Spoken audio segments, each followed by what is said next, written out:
अगर नहीं चारा घोटाला किए होते तो अमूल फैक्ट्री कम से कम छोटा मोटा कम से कम 10-12 फैक्ट्री लगती, उसमें उसका कौन मालिक होते? यादव होते। तो यादव के लिए क्या किए? अगर जाति समीकरण पर वोट पड़ गया तब तो फिर आरजेडी को सरकार बनाने से कोई नहीं रोक सकता है। 65 लाख लोग वोट कटा है ना।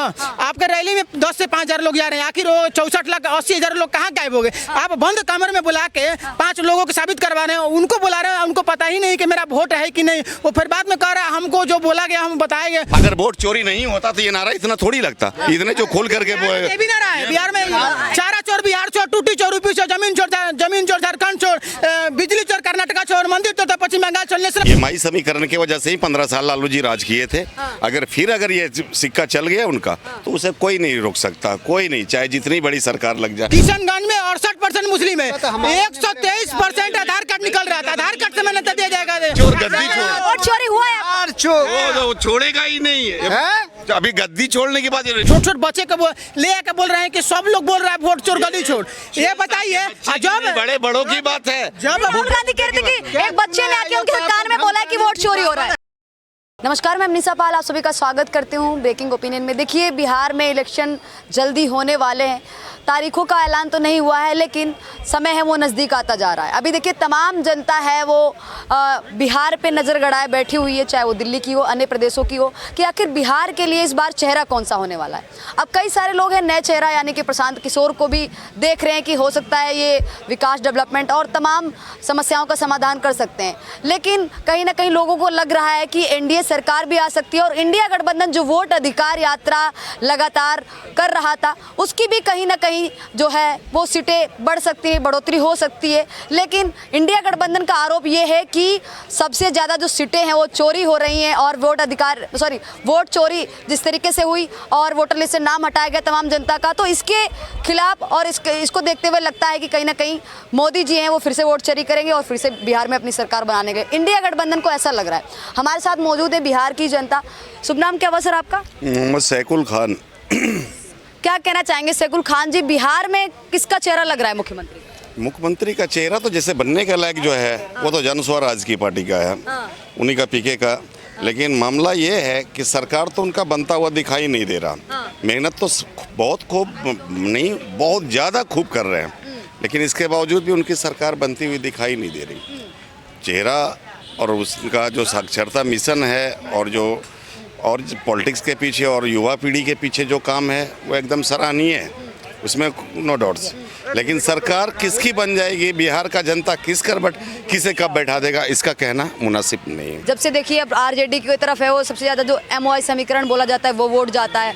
अगर जाति समीकरण एक हो गया मैम, अगर जाति समीकरण पर वोट पड़ गया तब तो फिर आरजेडी को सरकार बनाने से कोई नहीं रोक सकता है। इंडिया गठबंधन को कोई रोक ही नहीं सकता। अगर वोट पड़ेगा तो आरजेडी से ही कोई मुख्यमंत्री बनने वाला है। अरे कोई क्या, आप तो तेजस्वी यादव खुद ही अपना नाम ले रहे हैं। हाँ, वही बनने के लायक ही है और उन्हीं को बनाया भी जाएगा, ऐसा ही है। अच्छा। लेकिन मतलब अगर जाति आधार पे वोट पड़ गया, माई का समीकरण चल गया तो इसको कोई नहीं फेल कर सकता, चाहे जितनी भी बड़ी पार्टी हो, चाहे बीजेपी जितनी भी गधा घोड़ा हाथी जो भी खोल ले, नहीं बना सकता सरकार फिर उसके बिहार में बना नहीं सकती। मतलब बीजेपी जो इंडिया गठबंधन की सरकार जेडीयू प्लस ये जो बीजेपी ये नहीं बन सकते। एमआई समीकरण क्या है? मुस्लिम यादव। मुस्लिम यादव आप आखिर एमआई समीकरण से फायदा क्या मिलेगा? एमआई समीकरण निकाल लेता हूँ, अब यादव के लिए क्या किया भाई?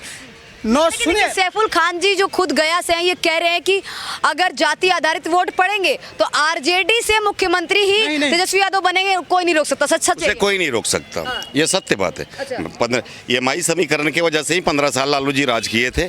अगर ये सिक्का चल गया उनका तो उसे कोई नहीं रोक सकता, कोई नहीं, चाहे जितनी बड़ी सरकार लग जाए, वोट चोरी कर लो, कुछ भी कर लो, कोई नहीं रोक सकता उसको। सैफुल खान जी क्या कहना चाहेंगे? नीतीश जी का काम दिखा है 20 सालों में।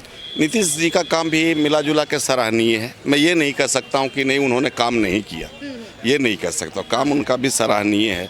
लेकिन अब हर पब्लिक का ये डिमांड है कुछ होता डिफरेंट, कुछ और अलग होता। जिस स्तर पे काम जाना चाहिए उस स्तर पे वो ले नहीं गए।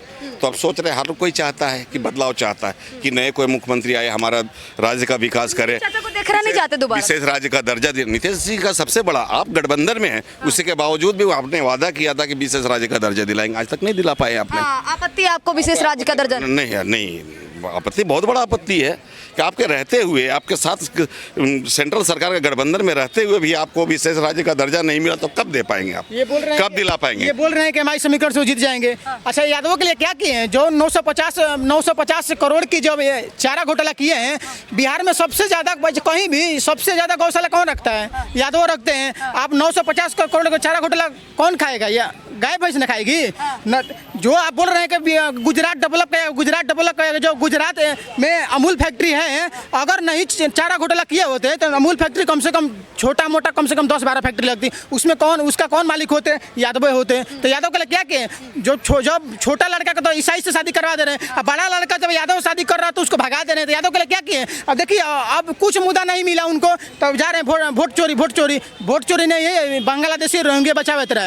अच्छा, ये सुनिए, इसके बाद बताइए, 65 लाख लोग वोट कटा है ना, आपके रैली में 10 से 5 हजार लोग जा रहे हैं, आखिर वो 64 लाख 80 हजार लोग कहाँ गायब हो गए? आप बंद कमरे में बुला के 5 लोगों को साबित करवा रहे हैं, उनको बुला रहे हैं, उनको पता ही नहीं कि मेरा वोट है कि नहीं। वो फिर बाद में कह रहा है हमको जो बोला गया हम बताएंगे। कहाँ से आप बताएंगे भाई? वोट चोरी हो रहा है क्या लगता है सैफुल खान? वोट आरोप लगाए कि बंद कमरे में 5 आदमी बोला, तो वो तो खुले चश्मे के सामने अमित शाह असम गए तो दिखला रहे हैं कि कोई आदमी नहीं आया तो 4 आदमी बाहर से पकड़ के ले आओ। वो कहाँ गए? उनके रैली में कहीं यूनिवर्सिटी चाहे कहीं कॉलेज में वो कम से कम 5 लाख लोगों को बटोरे, साबित करवाए। हम BLA और SIR को सबको बुलाते हैं, हम दिखवाते हैं किसका वोट ID कार्ड के। देखिए, बिहार शांति और क्रांति दोनों लाता है। अभी शांति इसलिए पाता है कि हमारा नहीं कटा है। अभी किसी को नहीं देखा होगा कि थोड़ा मोड़ा आमूली बात है क्या किसी को नागरिकता हटा दीजिएगा, जान ले लेगा हो रहा है? चाचा ये बता दीजिए, देखिए युवा ने साहब को बोल दिए किस कार्ड को मानेंगे ये सरकार? कौन सा वोट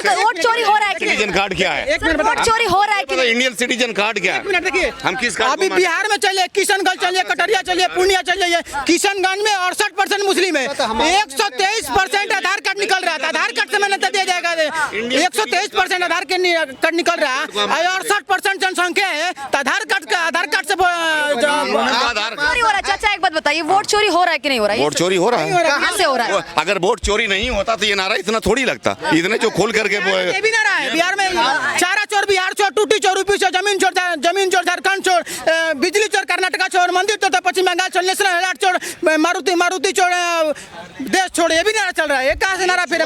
लेकिन अभी जो नारा चल रहा है, वोट चोर गद्दी छोड़, सही है। वोट चोर गद्दी छोड़, वोट चोरी हुआ है, वो छोड़ेगा ही नहीं है। अभी गद्दी छोड़ने की बात, वोट चोर गद्दी छोड़, वोट चोर गद्दी छोड़। देखिए, छोट 5 साल 6 साल छोटे बच्चे को ले आके बोल रहे हैं कि सब लोग बोल रहे हैं वोट चोर गद्दी छोड़। ये बताइए, जब बड़ों की बात है, जब राहुल गांधी कह रहे थे कि एक बच्चे ने आके उनके कान में बोला है कि वोट चोरी हो रहा है। राहुल गांधी ने खुद कहा कि एक बच्चा आके बोल रहा है कि वोट चोरी हो रही है। बताइए, बच्चा जो वोट नहीं डाल सकता। ये राहुल गांधी बोला, वो उनकी